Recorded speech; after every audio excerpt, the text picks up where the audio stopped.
আল্লাহ আয্যা ওয়া জাল্লা সূরাতুল কাহফে যে সূরা আমাদের প্রতি শুক্রবার তিলাওয়াত করার কথা, চারটি ঘটনার কথা উল্লেখ করেছেন এবং তৃতীয় ঘটনা মূসা আলাইহিস সালামকে নিয়ে। এই ঘটনার কথা কোরআনের আর কোথাও উল্লেখ করা হয়নি। এটি তার জীবনের খুবই ব্যতিক্রমী একটি ঘটনা। ভ্রমণটা ছিল একান্ত ব্যক্তিগত। কোরআনে মূসা আলাইহিস সালামের কথা পড়তে গেলে দেখা যায় তিনি হয়তো সরাসরি আল্লাহর সাথে কথা বলছেন, অথবা ইসরায়েলিদের সাথে আচরণ করছেন, বা তিনি ফেরাউনকে চ্যালেঞ্জ জানাচ্ছেন। তার ভূমিকাটি ছিল জনসাধারণের সাথে সম্পর্কিত। কিন্তু এই ঘটনাটি আমরা মূসা আলাইহিস সালাম সম্পর্কে যা যা জেনেছি তার থেকে একেবারে ব্যতিক্রম। বস্তুত এই ঘটনা নিয়ে রহস্যের কোনো শেষ নেই। আমরা এমনকি জানি না এটি তার জীবনের কোন পর্যায়ে সংঘটিত হয়েছে। দৃশ্যত মনে হয় ঘটনাটি পানি অতিক্রম করার পরে ঘটে, কিন্তু ঐতিহাসিকভাবে ঠিক কখন কোন জায়গায় আমরা তার কিছুই জানি না। আর আল্লাহ সিদ্ধান্ত নিয়েছেন আমাদেরকে না বলার। এই খুতবার জন্য আমি কিছু কথা আজকে বলতে চাই। আল্লাহ কর্তৃক বর্ণিত এই গভীর তাৎপর্যপূর্ণ ঘটনা থেকে শুধু একটি বিষয় তুলে ধরব, আর তা হলো আল্লাহ আয্যা ওয়া জাল্লা মূসা আলাইহিস সালামের বর্ণনা দিতে গিয়ে বলেন, প্রথমত তিনি হলেন কোরআনের সর্বাধিক আলোচিত নবী। মূসা আলাইহিস সালামের নাম সবচেয়ে বেশি সংখ্যকবার উল্লেখ করা হয়েছে, আর অবশ্যই তাকেও কিতাব দেওয়া হয়েছে। তারপর সেই কিতাবটি এমন বইয়ে পরিণত হয়, অর্থাৎ আল্লাহ তাকে তাওরাত প্রদান করেন। তারপরে আসা সকল প্রজন্মের জন্য একজন করে নবী ছিল। এই নবীরা তাদের প্রজন্মকে আবারও তাওরাত শিক্ষা দিয়েছেন, আবারও শিক্ষা দিয়েছেন, আবারও শিক্ষা দিয়েছেন, আবারও শিক্ষা দিয়েছেন। তাহলে অধিক সংখ্যক নবী ছাত্র ছিল তাকে যে বই প্রদান করা হয়েছে সে বইয়ের, অন্য যে কোনো নবীর চেয়ে। আর অবশ্যই আল্লাহ আয্যা ওয়া জাল্লা মূসা আলাইহিস সালামের জাতির মানুষদের বা ইহুদি সম্প্রদায়কে আহবার হিসাবে অভিহিত করেছেন, জ্ঞানীর মানুষ হিসেবে। এছাড়াও বনী ইসরায়েলদের উলামাদের জন্য কোরআন স্কলার শব্দটি ব্যবহার করেছে, অর্থাৎ এই মানুষগুলোর সুগভীর জ্ঞান ছিল। আল্লাহর কাছ থেকে তারা এটা পেয়েছে, আল্লাহ তাদের এটা দিয়েছেন। এমনকি তাওরাতের মধ্যে পরিবর্তন আনার পরেও কিছু জ্ঞান তাদের মাঝে বর্তমান আছে। সুতরাং আল্লাহ কোরআনে মূসা আলাইহিস সালামের জ্ঞান এবং উচ্চতর মর্যাদার কথা বারবার তুলে ধরেছেন। কিন্তু আজকের আলোচ্য ঘটনায় তিনি শিক্ষক নন, তিনি একজন ছাত্র। মূসা আলাইহিস সালাম, যিনি অন্য সকল ক্ষেত্রে ছিলেন একজন শিক্ষক, এখন তিনি একজন ছাত্র। আর এটা তার জীবনের শুরুর দিকের ঘটনা নয়। লেখাপড়ার কথা যখন চিন্তা করেন, আপনি জীবনে প্রথম দিকে জ্ঞান অর্জন করেন, ছাত্র থাকেন, এভাবে নির্দিষ্ট কিছু যোগ্যতা অর্জন করার পর আপনি শিক্ষক হন। শিক্ষক হওয়ার এটাই স্বাভাবিক প্রক্রিয়া। কিন্তু আমরা এখন যা নিয়ে কথা বলতে যাচ্ছি, এই ঘটনা মূসা আলাইহিস সালামের জীবনের অনেক পরের দিকের ঘটনা। তিনি ইতিমধ্যে ইসরায়েলিদের শিক্ষক হিসেবে বহুদিন অতিক্রম করেছেন। তিনি ইতিমধ্যে তাওরাত গ্রহণ করেছেন। তিনি আল্লাহ আয্যা ওয়া জাল্লার পক্ষ থেকে তাদের শিক্ষা দিয়ে আসছেন। আমরা যদি বর্ণনাটি সহিহ হিসাবে ধরে নেই, তখনকার দুনিয়াতে মূসা আলাইহিস সালামের চেয়ে বেশি জ্ঞানী আর কার অস্তিত্ব ছিল না। তিনি তার চেয়ে জ্ঞানী কারো কথা জানতেন না। তবুও আল্লাহ তাকে বললেন, এমন একজন আছে যে তোমার চেয়ে বেশি জানে, তোমাকে তার কাছে যেতে হবে এবং শিখতে হবে। এখন খুবই ইন্টারেস্টিং এই ঘটনা। এমন একজন সম্পর্কে আমরা কোরআন থেকে যা জানি, এই নবীকে অন্য সবার চেয়ে বেশি জ্ঞান প্রদান করা হয়েছে। তারপরেও আল্লাহ তাকে বলছেন তোমাকে অন্য একজনের কাছ থেকে শিখতে হবে। আমরা জানি যে কোনো ব্যক্তি যত বেশি শিখে, যত বেশি যোগ্যতা অর্জন করে, যত বেশি সার্টিফিকেট অর্জন করে, সমাজে তার মর্যাদা তত বেশি বৃদ্ধি পায়। আমি এমনকি ধর্মীয় জ্ঞান নিয়ে এখানে কথা বলছি না। কেউ পিএইচডি অর্জন করলে এটাও এক ধরনের মর্যাদা। কেউ যদি বিশ্ববিদ্যালয়ের প্রফেসর হয় এটাও বিশেষ মর্যাদা। আর এই জন্যই কেউ পাশ করলে আমরা উৎসবের আয়োজন করি। মাধ্যমিক, উচ্চ মাধ্যমিক, মাস্টার্স বা পিএইচডি যেটাই অর্জন করেন। ইসলামী শিক্ষায় যদি কেউ ইজাজা অর্জন করেন বা কোরআন হিফজ করেন, যখনই কেউ শিক্ষাক্ষেত্রে কোনো যোগ্যতা অর্জন করে তার মর্যাদা বেড়ে যায়, সমাজে সে আরও বেশি স্বীকৃতি লাভ করে, মানুষ তার কথা শুনে। তথাপি এই মানুষটি যাকে আল্লাহ মূসা আলাইহিস সালামের চেয়েও বেশি জ্ঞানী হিসেবে বর্ণনা করেছেন, মূসা আলাইহিস সালাম বরং বহু দূরের পথ পাড়ি দিয়ে ওনার কাছে আসেন জ্ঞান আহরণ করার জন্য, অথচ কেউ তার সম্পর্কে জানে না, কেউ তাকে চিনত না। প্রকৃতপক্ষে সবচেয়ে মজার ব্যাপারগুলোর মাঝে একটি হলো, এমনকি আমরা তার নামও জানি না। কোরআনে আল্লাহ তার নাম উল্লেখ করেননি। হ্যাঁ, হাদিসে তার নাম এসেছে খিজির বা খাদির, তার নামের কয়েকটি বানান উল্লেখ করা হয়েছে। কিন্তু আল্লাহ তার নিখুঁত বাণীতে মূসা আলাইহিস সালামের এই শিক্ষকের নাম আমাদেরকে না বলার সিদ্ধান্ত নিয়েছেন। তিনি আমাদেরকে তার নাম বলেননি। তাহলে আল্লাহ কিভাবে তার বর্ণনা দিলেন? আজ আমি এখান থেকে মূল আলোচনা শুরু করতে চাই। তিনি বললেন, ফাওয়াজাদ আবদাম মিন ইবাদিনা, অর্থাৎ মূসা আলাইহিস সালাম ও তার তরুণ সঙ্গী একসঙ্গে ভ্রমণ করল। পরিশেষে তারা পেল, এ কথাটি মনোযোগ দিয়ে শুনুন, আমার বান্দাদের মধ্য থেকে এক বান্দাকে। সহজে বললে এর অনুবাদ হবে জাস্ট আমার এক বান্দার দেখা পেল। আমার এক বান্দা বললে তো আমরা সবাই এর অন্তর্ভুক্ত। এটা তো বিশেষ কোনো মর্যাদাপূর্ণ বর্ণনা নয়। আমরা এখানে গভীর একটা বিষয় শিখছি। আল্লাহ সুবহানাহু ওয়া তাআলার নিকট কোনো ব্যক্তি যত বেশি জ্ঞান অর্জন করবে তত বেশি একজন সাধারণ বান্দা হিসেবে পরিচিতি পাবে। এই জ্ঞানের কারণে তারা অন্যদের থেকে স্পেশাল হয়ে যান না, বরং এই জ্ঞানের ফলে সেই বান্দা বুঝতে পারে ইন্নানি মিনাল মুসলিমিন, আমি শুধু সব মুসলমানদের মধ্যেই একজন মুসলমান, আমি অন্য কারো চেয়ে উচ্চতর কেউ নই। দেখুন, অন্য সকল জ্ঞানের ক্ষেত্রে কেউ কিছুটা জ্ঞান অর্জন করলে নিজের মাঝে কেমন যেন আত্মম্ভরিতা তৈরি হয়। কোনো কনভেনশনে যোগ দিলে যদি তার পিএইচডি থাকে, তখন শুধু আব্দুল করিম লিখবে না, লিখবে ডক্টর আব্দুল করিম, পিএইচডি। আচ্ছা, এক কাজ করি, পিএইচডি একটু মোটা অক্ষরে লিখি। অথবা কারো কাছে নিজের পরিচয় দিতে গিয়ে বলবে, হেই, আমার নাম সালমান। না না না, আমার নাম ডক্টর সালমান। অথবা আপনার ইমেইল আইডি বা অন্য কোনো আইডিতে নিজের নাম শুধু জৈনাব লিখবেন না, লিখেন জৈনাব MBA। আপনাকে নিজের অর্জিত যোগ্যতাগুলো যোগ করে দিতে হবে, কারণ এর মাধ্যমে বোঝানো হয় আমার যোগ্যতা আছে। অনেকে এভাবে নিজেকে জাহির করতে দারুণ ভালোবাসে। একটা মজার ঘটনা মনে পড়েছে, অনেক দিন আগের কথা। তখন আমি কলেজে পড়তাম। সে সময় আমরা বন্ধুরা মিলে MSA কনভেনশনে যোগ দিতাম। আমার এক বন্ধু তখন মজা করে বুকের উপর একটা নেম প্লেট ঝুলিয়ে দিত, ডক্টর ফারেস মাহমুদ PhD, গুণ 10। বিষয়টা হলো, সার্টিফিকেট আপনাকে এক ধরনের সামাজিক স্ট্যাটাস দান করে। আর আল্লাহর কাছে আমাদের স্ট্যাটাস কি? আপনার যদি সত্যিকারের জ্ঞান থাকে, আমার যদি সত্যিকারের জ্ঞান থাকে, তাহলে আমরা বুঝতে পারবো আল্লাহর নিকট আমাদের সর্বোচ্চ স্ট্যাটাস হলো আমি আল্লাহর একজন দাস মাত্র। দাস শব্দটা আমি ইচ্ছে করে ব্যবহার করছি, আমি চাকর ব্যবহার করিনি, আমি বলেছি দাস, কারণ শব্দটা কেমন যেন অপমানকর। একেবারে আক্ষরিক অর্থে আরবিতে আমাকে তো কোরআনের আরবির যত কাছাকাছি সম্ভব অনুবাদ করতে হবে। আমি রাজনৈতিকভাবে শুদ্ধ হওয়ার চেষ্টা করছি না, আমি ভাষাগত দিক থেকে সঠিক হওয়ার চেষ্টা করছি। বোঝার চেষ্টা করুন কেন এই পরিভাষাটি ব্যবহার করা হয়েছে। কারণ আল্লাহ ছাড়া অন্য যে কারো নিকট দাসত্ব স্বীকার করা অপমানজনক, কিন্তু আল্লাহর দাস হওয়া সম্মানের ব্যাপার। এর মাধ্যমে মূলত আমাদের মুক্তি ঘটে। আপনার পক্ষে এমন কোনো টাইটেলের কথা, এমন কোনো উপাধির কথা চিন্তা করা সম্ভব নয় যা দাসের চেয়ে নিচু হতে পারে। দাস, পৃথিবীতে মানুষ যত ধরনের চাকরি করে, চাকরিতে যত ধরনের পদ আছে, কেউ যদি দাসত্বের পদ গ্রহণ করে, এর চেয়ে বিনয়ী, এর চেয়ে নিচু আর কোনো পদ হতে পারে না। আর এই ঘটনায় আমরা দেখতে পাচ্ছি এমন একজনকে যার রয়েছে সর্বোচ্চ জ্ঞান, তথাপি সব মিলিয়ে তিনি শুধুই একজন আবদান, একজন দাস। অধিকন্তু এটা আল আবদ ব্যবহার করা হয়নি, এটা এমনকি মুআররাফ বিল নামও নয়। এখানে এমনকি সুনির্দিষ্ট করে দাসটিও বলা হয়নি, এমন বলা হয়নি যে ইনি সেই লোক যার কাছ থেকে তুমি শিখবে, না, যে কোনো একজন দাস। কারণ এখান থেকে আমরা জানতে পারি সত্যিকার অর্থে ইসলাম শিখার অর্থ কি। কেউ যখন সত্যিকার অর্থে আল্লাহর জ্ঞান আহরণ করে, তখন আসলে সে ব্যক্তি আরও বেশি বেশি বেশি সাধারণ মানুষদের অন্তর্ভুক্ত, তাদের উপরে নয়, সে অন্য সবার উপরে নয়, সে আরও বেশি বিনম্র, যত ডিগ্রি তার থাকুক না কেন। জানো আমি কোন ভার্সিটি থেকে পাশ করেছি, জানো আমার কতগুলো ডিগ্রি আছে, তোমার কি এই বিষয়ে ইজাজা আছে, তুমি কি অমুক শায়েখের কাছ থেকে শিখেছ, এর কোনো কিছুই এখন আর গুরুত্ব বহন করে না, এগুলো এখন অনুপস্থিত। প্রায় বছরখানেক আগের একটা চমৎকার অভিজ্ঞতার কথা আমার মনে পড়েছে। আমি আরব উপদ্বীপের দেশ ওমানে ভ্রমণে গিয়েছিলাম। সেখানকার একটি প্রোগ্রামে আমি যোগ দিয়েছিলাম, যা একটি মসজিদে আয়োজন করা হয়েছিল। প্রোগ্রামটি ছিল 7 দিন ব্যাপী। এটা ছিল একটা ইতিকাফ, যাতে আমরা 500 জন উপস্থিত ছিলাম। এটি ছিল শুধু কোরআন নিয়ে গভীর চিন্তাভাবনা বিষয়ক প্রোগ্রাম। এটাই ছিল তার মূল উদ্দেশ্য। এই প্রোগ্রামে যোগ দেওয়ার জন্য কিছু বিস্ময়কর নিয়মকানুন ছিল। তার মাঝে একটি ছিল, কোনো ফোন নেওয়া যাবে না। আস্তাগফিরুল্লাহিল আযীম। প্রোগ্রাম আয়োজকদের কাছে ফোন রেখে আসতে হবে।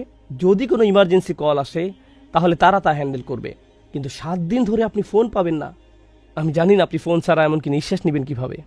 তো আমাদের সাথে কোনো ফোন ছিল না। দ্বিতীয় নিয়ম ছিল, আপনি শুধু আপনার নাম উল্লেখ করতে পারবেন এবং কোথা থেকে এসেছেন, এছাড়া নিজের সম্পর্কে আর কিছুই বলতে পারবেন না, কিছুই না। সেখানে ছিলেন হাদিসের স্কলার, কেউ কেউ ছিলেন বিশাল ধনী, কেউ ছিলেন মাশায়েখরা যারা সমগ্র জীবন ধরে শিক্ষা দিয়ে গেছেন, আবার কেউ কেউ ছিলেন শুধু 2টা উটের মালিক, সারা জীবন শুধু এই 2টা উটের দেখাশোনা করে গেছেন। সেখানে আরও ছিলেন ট্যাক্সি ড্রাইভার। কিন্তু আমরা কারো আসল পরিচয় জানতাম না, কেউ জানে না কার পরিচয় কি। সর্বসাকুল্যে আপনি শুধু বলতে পারতেন, ইসমি কাজা ওয়া কাজা আনামিন, শুধু এইটুকুই। আপনি এমনকি বলতেও পারতেন না আপনার বয়স কত, আমি অমুক কাজ করি, অমুক চাকরি করি, না। আবার যখন কোরআন নিয়ে আলোচনা করতে যাবেন, তখন স্কলারদের উদ্ধৃতি দিতে পারবেন না, আরবির ভাষাতাত্ত্বিক বিশ্লেষণ বা এরকম কিছু করতে পারবেন না, কারণ এতে কেউ হয়তো বুঝে যেতে পারে, আচ্ছা উনি তাহলে একজন স্কলার। অতএব আপনি এভাবে কথা বলতে পারবেন না। সবকিছু মৌলিক আলোচনার মধ্যে সীমাবদ্ধ রাখতে হবে। এগুলো ছিল নিয়মকানুনের অন্তর্ভুক্ত। অংশগ্রহণকারীদের অধিকাংশই ছিল স্কলার। অংশগ্রহণকারীদের মধ্যে বড় বড় পণ্ডিত ব্যক্তিরা ছিলেন। অনুষ্ঠানটি ছিল মূলত বিনম্রতার অনুশীলন। 7 দিন ধরে বিনম্রতা শেখার খুবই গভীর একটা অনুশীলন ছিল সেটা। আমরা যেন শুধু আবদাম বিন ইবাদিনা হতে পারি, যেন শুধু একজন দাস হতে পারি। শাহ ওয়ালিউল্লাহ দেহলভী রহমাহুল্লাহ অসাধারণ সুন্দর একটি কথা বলেছেন, এটা আমার মাথায় বদ্ধমূল হয়ে আছে। যুবক বয়সে যখন প্রথম শুনেছিলাম তখন থেকে। যার সত্যিকারের জ্ঞান রয়েছে তিনি তার বর্ণনা দিয়েছেন। তিনি বলেন, একটি গাছে যখন ফল ধরে তখন তার ডালপালাগুলো নুয়ে পড়ে। গাছে ফল ধরলে ডালপালাগুলো নিচের দিকে ঝুঁকে পড়ে। ব্যাপারটা হলো, নিজের ভেতরে যদি সত্যিকারের জ্ঞান ফল ধারণ করে থাকেন, আপনি নম্র হয়ে নুয়ে পড়বেন। নিজেকে আপনার বড় কিছু মনে হবে না। কেউ যদি আপনার জ্ঞান নিয়ে প্রশ্ন তোলে, আপনার সমালোচনা করে, নিজের মাথায় তখন আপনি এভাবে ভাববেন না, আমার সম্পর্কে প্রশ্ন করার তুমি কে? এভাবে আমি চিন্তা করব না। আমরা বরং চিন্তা করব আবদাম বিন ইবাদিনা এর মতো। এখন মূসা আলাইহিসসালামকে কিতাবের জ্ঞান প্রদান করা হয়েছিল, তাকে ঐশী জ্ঞান প্রদান করা হয়েছিল। এটা আমার খুতবার পরবর্তী অংশ, যা আমি আপনাদের সাথে শেয়ার করতে চাই। মূসা আলাইহিসসালামকে তাওরাত দেয়া হয়েছিল, যা ছিল আল্লাহর বাণী। এটা ছিল সে সময়ের কোরআন। এমনকি কোরআনের এক স্থানে এটাকে অন্য একটি কোরআন হিসেবে বর্ণনা করা হয়েছে। এরকম একটি কিতাব তাকে দেয়া হয়েছিল। সুতরাং তিনি আল্লাহর কালাম শিখেছিলেন। তাহলে কিভাবে তিনি আল্লাহর বাণী থেকে গভীর বা ভিন্ন কিছু শিখবেন? তিনি তো ইতিমধ্যে আল্লাহর বাণী শিখেছেন। তাহলে তিনি কিভাবে অন্য একজনের কাছ থেকে শিখবেন? দেখুন, 2 ধরনের জ্ঞান আছে, 2 প্রকারের জ্ঞান আছে। একটা হলো আল্লাহর বাণীর জ্ঞান, আর অপরটি হলো বাস্তবতার জ্ঞান। তাহলে একটা হলো আল্লাহর কালামের জ্ঞান, আর একটা হলো বাস্তবতার জ্ঞান। কেউ যদি গভীর জ্ঞান অর্জন করেন, গভীর উপলব্ধি অর্জন করে আল্লাহর বাণী সম্পর্কে, তার মানে এটা নয় যে উক্ত ব্যক্তি বাস্তবতার জ্ঞান ও সত্যিকার অর্থে গভীর পাণ্ডিত্য অর্জন করে ফেলেছে। এগুলো সম্পূর্ণ আলাদা 2টি বিষয়। যার কাছ থেকে তিনি জ্ঞান আহরণ করতে যাচ্ছেন তাকে অন্য ধরনের জ্ঞান প্রদান করা হয়েছে, বাস্তবতার জ্ঞান। তাকে সে ধরনের জ্ঞান দান করা হয়েছে, কিতাবের জ্ঞান নয়। কিতাবের জ্ঞান দেয়া হয়েছে মূসা আলাইহিসসালামকে, আর এটা গভীর জ্ঞান, সর্বোচ্চ জ্ঞান, কিন্তু এটা হলো ভিন্ন ধরনের জ্ঞান। আরেকটা কারণে আমি বিষয়টার উপর গুরুত্ব দিতে চাই যে কেন আল্লাহ আযজা জাল্লা তার বিনম্রতার কথা প্রথমে উল্লেখ করেছেন এত জোর দিয়ে, এবং এরপর যোগ করেছেন আতাইনাহু রাহমাতাম মিন ইনদিনা ওয়া আল্লামনাহু মিন লাদুন্না ইলমা। এই অংশটি মনোযোগ দিয়ে শুনুন। প্রথমে বলা হলো, সে শুধুই আমার দাসদের মাঝে একজন দাস, এটুকুই, একজন গোলাম মাত্র। দ্বিতীয় ব্যাপার হলো, আল্লাহ বিশেষভাবে তাকে রহমত দান করেছেন। এরপর বললেন, আমার পক্ষ থেকে তাকে বিশেষ জ্ঞান দান করেছিলাম। অর্থাৎ আল্লাহ তাকে এমন জ্ঞান দান করেছেন যে জ্ঞান কেউ তাকে কোনোদিন শেখাতে পারত না। তাকে এমন কিছু বিশেষ জ্ঞান দান করা হয়েছে, বাস্তবতার জ্ঞান। তিনি বাস্তবতাকে এমনভাবে দেখতে পেতেন যেভাবে আমরা কোনোদিন দেখতে সক্ষম হব না। এখন যে ব্যাপারটাতে আমি আপনাদের মনোযোগ আকর্ষণ করতে চাই তা হলো, আল্লাহ আযজা ওয়া জাল্লা প্রথমে তাকে রহমত দান করেছেন। প্রথমে রহমত, পরে জ্ঞান। আতাইনাহু রাহমাতাম মিন ইনদিনা ওয়া আল্লামনাহু মিন লাদুন্না ইলমা। এই ব্যাপারটা কেন গুরুত্বপূর্ণ যে আল্লাহ তাকে রহমত দান করেছেন? বিশেষভাবে আল্লাহ তাকে রহমত দান করেছেন। আরবিতে এটাকে বলা হয় আতফ বায়ান। এমন ধরনের কিছু জ্ঞান আছে, আপনাকে যদি তা দেয়া হয়, আপনার প্রতি এর চেয়ে বড় কোনো রহমত আর হতে পারে না। যদি এগুলো জানা থাকে, আপনার জীবন অনেক সহজ হয়ে যাবে। যদি এগুলো জানা থাকে, সুখী হয়ে যাবেন। যদি এগুলো জানেন, আপনার সমস্যা দূর হয়ে যাবে। এর চেয়ে বড় রহমত আর কি হতে পারে যে আপনার অন্তর আর অশান্ত হবে না, আপনি আর উদ্বিগ্ন হবেন না, আপনি আর দুঃখিত হবেন না, আপনি আর কখনো বিরক্ত হবেন না। আপনি সর্বদা আশীর্বাদ পুষ্ট জীবনযাপন করবেন, কারণ আল্লাহ তার পক্ষ থেকে আপনাকে বিশেষ রহমত দান করেছেন, বাস্তবতা সম্পর্কে বিশেষ ধরনের জ্ঞান।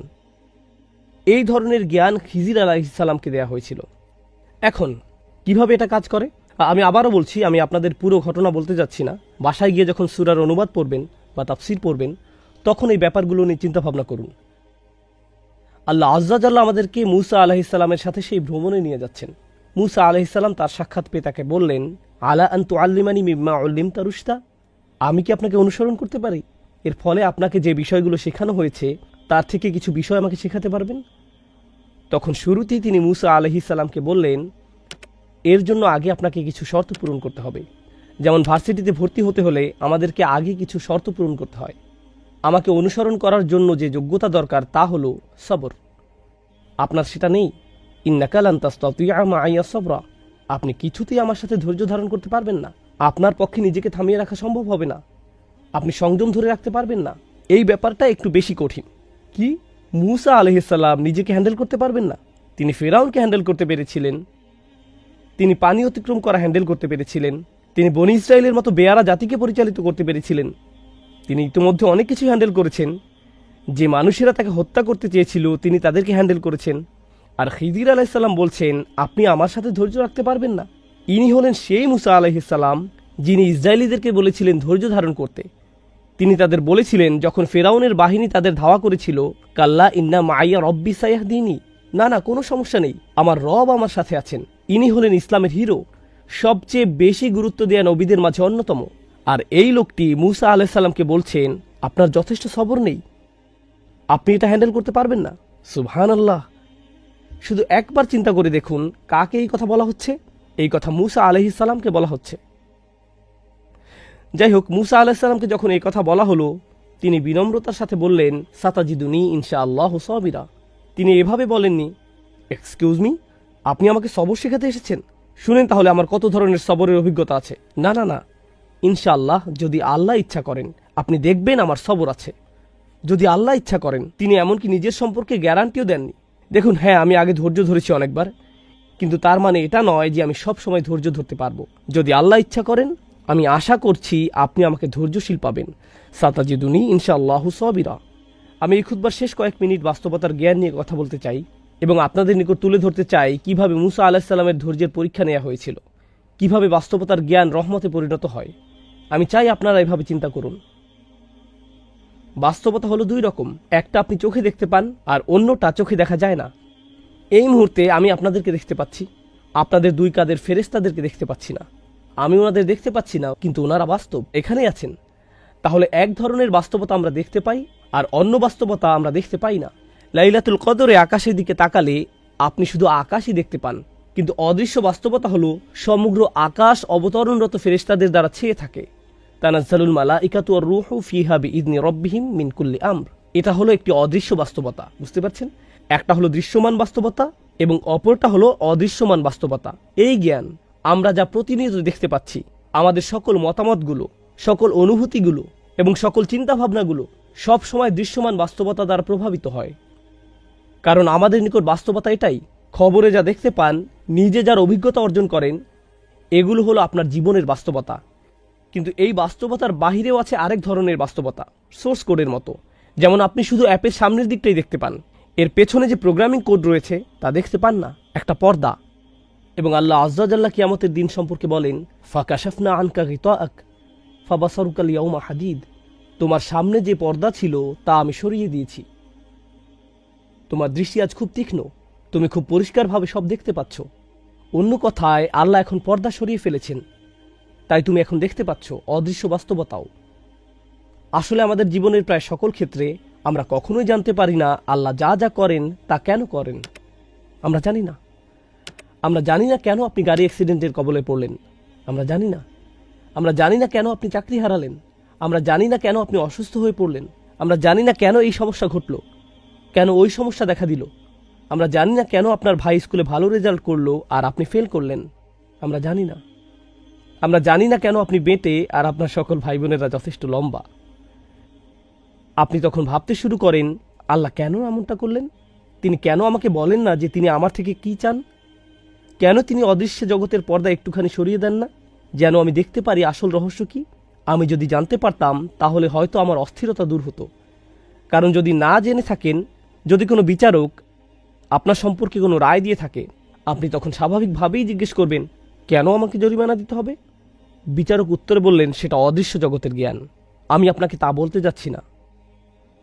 কোনো বিচারক যখন আপনার সম্পর্কে কোনো রায় দিয়ে থাকে আর আপনি জানেন না কেন এই রায়, আপনি তখন অশান্ত হয়ে ওঠেন। আমি এটা মেনে নিতে পারি না, আমি এটার ব্যাখ্যা চাই। আপনি তো এর ব্যাখ্যা আমার কাছ থেকে গোপন রাখতে পারেন না। আল্লাহ মুসা আলাইহিসসালামকে দেখালেন সব কিছুর সব সময় ব্যাখ্যা আছে, কিন্তু আল্লাহ সিদ্ধান্ত নিয়েছেন ওমা কানা আল্লাহু লিইতলিআকুম আলাল গায়ব। আর আল্লাহ সিদ্ধান্ত নিয়েছেন তিনি তোমাদেরকে অদৃশ্য জগতের খবর জানাবেন না। তিনি সকল দৃশ্যমান বিষয়ের পেছনে রয়েছে। আর আল্লাহ সিদ্ধান্ত নিয়েছেন তিনি তোমাদেরকে অদৃশ্য জগতের খবর জানাবেন না। সকল দৃশ্যমান বিষয়ের পেছনে রয়েছে আর একটি অদৃশ্য জগৎ, আর তিনি সিদ্ধান্ত নিয়েছেন আপনাদেরকে সেটা জানাবেন না। কিন্তু এই ঘটনায় আল্লাহ মুসা আলাইহিসসালামের শিক্ষকের মাধ্যমে অদৃশ্য জগতের পর্দাটা সামান্য একটু তুলে ধরলেন, কি ঘটছে ঘটনার অন্তরালে। কিন্তু তিনি সেই পর্দা সবসময় উন্মোচন করেন না। এটা একটা বিশেষ ধরনের জ্ঞান যা খিজির আলাইহিস সালামকে দেয়া হয়েছে, যা ছিল তার প্রতি বিশেষ ধরনের দয়া। আল্লাহ সেই জ্ঞান সবাইকে দান করেন না, মুসা আলাইহিসসালামকেও দান করেননি। অর্থাৎ এটা এমন এক বাস্তবতা যা এমনকি তিনি তার রাসূলদের নিকটও উন্মোচিত করেন না আলাইহিমুসসালাতু ওয়াসসালাম। আমরা এখান থেকে খুব গুরুত্বপূর্ণ একটা বিষয় শিখছি। তাই মুসা আলাইহিসসালাম দেখলেন এক ব্যক্তি বৈধভাবে পরিশ্রম করে জীবিকা উপার্জন করছে, আর তার জীবিকা উপার্জনের একমাত্র মাধ্যম হলো তার নৌকাটি, আর সেই নৌকাটিই কিনা ফুটো করে দেয়া হলো। তার শিক্ষকই এই কাজ করলেন। কি করছেন আপনি? এটা তো পুরোই একটা জঘন্য কাজ। খিজির আলাইহিসসালাম বলেন, আগেই বলেছি আপনি এটা হ্যান্ডেল করতে পারবেন না।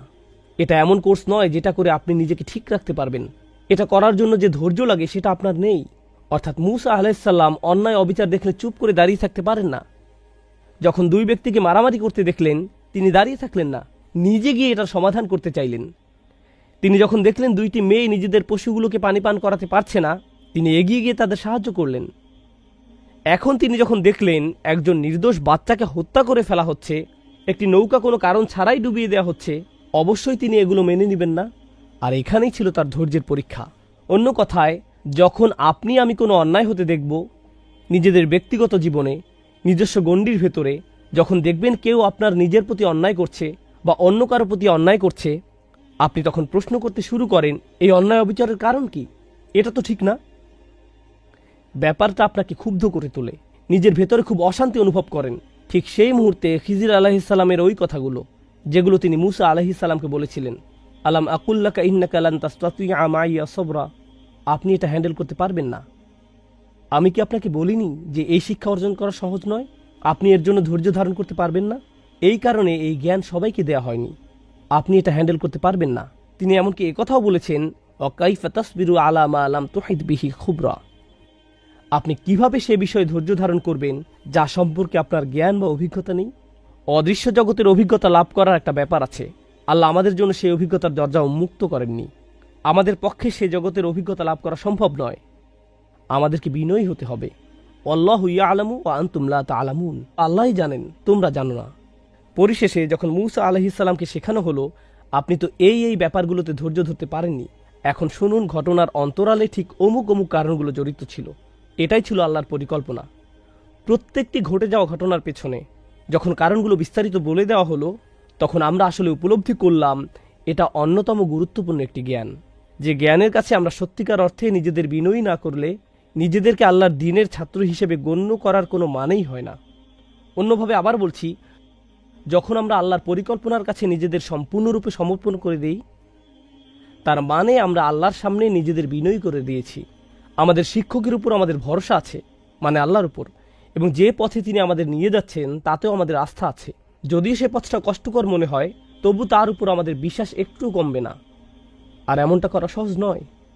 যদি এটা মুসা আলাইহিসসালামের মতো একজন রাসূলের জন্য সহজ না হয়, ওয়াকাল্লামাল্লাহু মুসা তাকলিমা, যিনি আল্লাহর সাথে সরাসরি কথা বলেছিলেন, এমনটা করা এমনকি তার জন্যও সহজ ছিল না।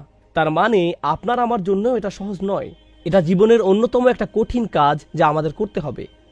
আর তা হলো সত্যিকার অর্থে মন থেকে আল্লাহর পরিকল্পনা মেনে নিতে সক্ষম হওয়া।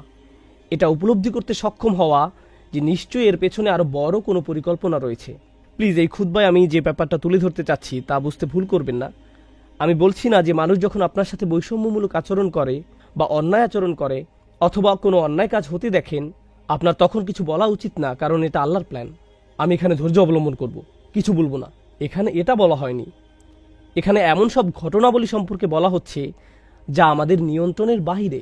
যখন এমন কিছু ঘটে যা আমাদের পক্ষে নিয়ন্ত্রণ করা সম্ভব হয় না, মনে রাখবেন তার জন্য একটা পরিকল্পনা আছে। তখনও আল্লাহর একটা পরিকল্পনা কাজ করে। আমাদেরকে তো ন্যায় বিচারের জন্য দাবি জানাতে হবে, অন্যায়ের বিরুদ্ধে রুখে দাঁড়াতে হবে। এই বাধ্যবাধকতা আমাদের উপর আছে, কিন্তু এটা এর বাহিরের একটা বিষয়।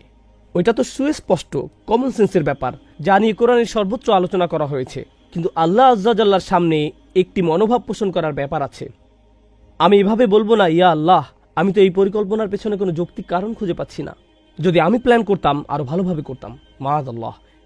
যদি এমন চিন্তা কারো মাথায় এসে পড়ে, এই চিন্তাকে অবশ্যই মেরে ফেলতে হবে। কারণ আমার পরিকল্পনার চেতনা, আমার সিদ্ধান্ত নেওয়ার ক্ষমতা সব সময় দুর্বল। আপনি কি ভাবছেন আপনি আল্লাহর চেয়ে বেশি দয়ালু? আপনি কি ভাবছেন আপনি আল্লাহর চেয়েও বড় ন্যায় বিচারক? আমি কি ভাবছি আমি আল্লাহর চেয়ে ভালো পরিকল্পনাকারী? আমি আল্লাহর চেয়ে বেশি জানি, আল্লাহর চেয়ে বেশি প্রজ্ঞা আছে আমার? এটাই কি আমি ভাবছি?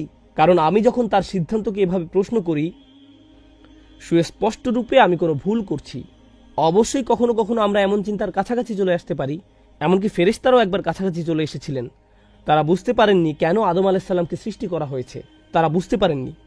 তারা এমনকি আল্লাহ আজ্জা জাল্লাহকে জিজ্ঞেস করলেন, আতাজআলু ফিহা মাইয়ুফসিদু ফিহা ওয়া ইয়াসফিকুদ দিমা, আপনি কি সেখানে এমন কাউকে সৃষ্টি করবেন যে তাতে ফাসাদ করবে এবং রক্তপাত করবে? আমরা তো বুঝতে পারছি না। কিন্তু তাৎক্ষণিক এটা বলার সাথে সাথেই, কারণ তারা বুঝতে পারছিল না, এতে কোনো সমস্যা নেই, আমরা আল্লাহর কাছে জানতে চাইতে পারি, ইয়া রব, আমি যদি বুঝতে পারতাম কেন এটা ঘটছে, পরিস্থিতি মোকাবেলা করতে আমাকে মানসিক শান্তি দান করুন। কিন্তু তৎক্ষণাৎ ফেরেশতারা কি বলেছিলেন? ওয়া নাহনু নুসাব্বিহু বিহামদিকা ওয়া নুকদ্দিসু লাক, প্রসঙ্গত আপনি নিখুঁত, আমরা এই পরিকল্পনাটা বুঝতে পারছি না, কিন্তু তার মানে এই নয় যে আপনি ভুল সিদ্ধান্ত নিয়েছেন, মোটেই না। এর নাম হলো বিনম্রতা। আল্লাহর বান্দাদের মাঝে একজন বান্দা হওয়ার মানে এটাই, আবদাম মিন ইবাদিনা। একদিকে আপনি ওহীর জ্ঞানে পারদর্শী হতে পারেন, আরবি ভাষায় পণ্ডিত হতে পারেন, কোরআন হিফজ করতে পারেন, হাদিস পড়তে পারেন, এই সব কিছু আপনার জানা থাকতে পারে, কিন্তু এই ব্যাপারটা অন্তরে নেই। আল্লাহর জারিকৃত বিধানে আপনার অন্তর সন্তুষ্ট নয়। এরকম সন্তুষ্ট থাকা এবং উপলব্ধি করা যে আল্লাহ যা করছেন তাই উত্তম, এই ব্যাপারটা জানা যে আল্লাহই সর্বোত্তম পরিকল্পনাকারী। আমরা জানি কখনো কখনো একটি চারা গাছ অল্প কিছুদিনের মধ্যেই বেড়ে ওঠে, আবার কখনো কখনো বড় হতে বছরের পর বছর লেগে যায়, রাইট? তাই যে বীজের অভিজ্ঞতা আপনি এখন অর্জন করেছেন তার ফলাফল কি এখনই দেখা যাবে নাকি আজ থেকে 100 বছর পরে দেখা যাবে তা আমরা জানি না। সেই পরিকল্পনা আল্লাহর, আমাদের পক্ষে তা জানা কোনোদিন সম্ভব নয়। আল্লাহ আজ্জা জাল্লাহ তা আমাদেরকে না জানানোর সিদ্ধান্ত নিয়েছেন। যখন মুসলমানরা একটি কঠিন সময় পার করছিল, সে সেই কথাটি বলেই খুতবার সমাপ্তি টানছি। আল্লাহ আজ্জা জাল্লাহ মুসলমানদেরকে বলেছিলেন, যখন তাদের মাঝে প্রশ্ন দেখা দিল, জানেন তো আমরা উহুদের যুদ্ধে ব্যাপক ক্ষয়ক্ষতির সম্মুখীন হলাম, আল্লাহ আজ্জা জাল্লাহ লক্ষ্য করলেন, এমনকি মুসলমানদের মধ্যেও এটা নিয়ে প্রশ্ন দেখা দেওয়া শুরু করলো, কেন আমাদের এমন বিপর্যয় ঘটল? আমাদের সাথে আল্লাহ রসুল আছেন সাল্লাল্লাহু আলাইহি সাল্লাম, তার সাথে আমরা সকল বিশ্বাসীরা এত ত্যাগ কুরবানি স্বীকার করলাম। আল্লাহ বলেন, ওয়াতিলকাল আইয়ামু নুদাউিলুহা বাইনান নাস, এই দিনগুলোকে আমি মানুষের মধ্যে আবর্তিত করে থাকি। ওয়ালিয়ালামাল্লাহুল্লাযীনা আমানু, যাতে আল্লাহ চিনে নিতে পারেন কারা সত্যিকার অর্থে ঈমান এনেছে। জিততে থাকলে তো বিশ্বাস করা সহজ, তাই না? আমি দেখতে চাই কাদের ঈমান তখনও তাজা থাকে যখন কি হয়, যখন পরাজয় হয়। প্রথম যখন এই আয়াত পড়ি, আমি তখন নিউ ইয়র্কে থাকতাম। সে সময় আমি বাস্কেটবল টিম নিউ ইয়র্ক নিক্সের ফ্যান ছিলাম। এই টিম সম্পর্কে যদি কিছু জেনে থাকেন, স্পাইক লিকে দেখবেন, সে প্রতিটা ম্যাচে উপস্থিত থাকতো, গ্যালারি থেকে সে শাহাদাত আঙ্গুল নাড়তে থাকতো। খেলায় তার টিম 40 পয়েন্ট পিছিয়ে থাকলেও সে বিশ্বাস হারাতো না। জিতার অবস্থা থাকুক বা না থাকুক, খেলা শেষ হতে মাত্র 3 সেকেন্ড বাকি আছে, তার টিম 40 পয়েন্ট পিছিয়ে আছে, সে তখনও শাহাদাত আঙ্গুল নাড়াতে থাকতো। এমন ছিল তার বিশ্বাস, এজন্য তাকে বলা হতো ট্রু লাভার। ব্যাপারটা হলো, যখন আমরা খারাপ সময় অতিক্রম করি, ঠিক সে সময় আল্লাহ দেখতে চান আল্লাহর উপর আমাদের আস্থা আছে কি নেই। ঠিক সে সময় সত্যিকার অর্থে আমাদের ঈমানের শুধু পরীক্ষা হবে না, বরং গ্রেড দেয়া হবে। এভাবে চিন্তা করুন, সে সময় গ্রেড দেয়া হয়, সেই সময় যে গ্রেড অর্জন করেন সেটাই আসল গ্রেড। সে সময় আপনি কি আল্লাহর উপর সন্তুষ্ট থাকেন?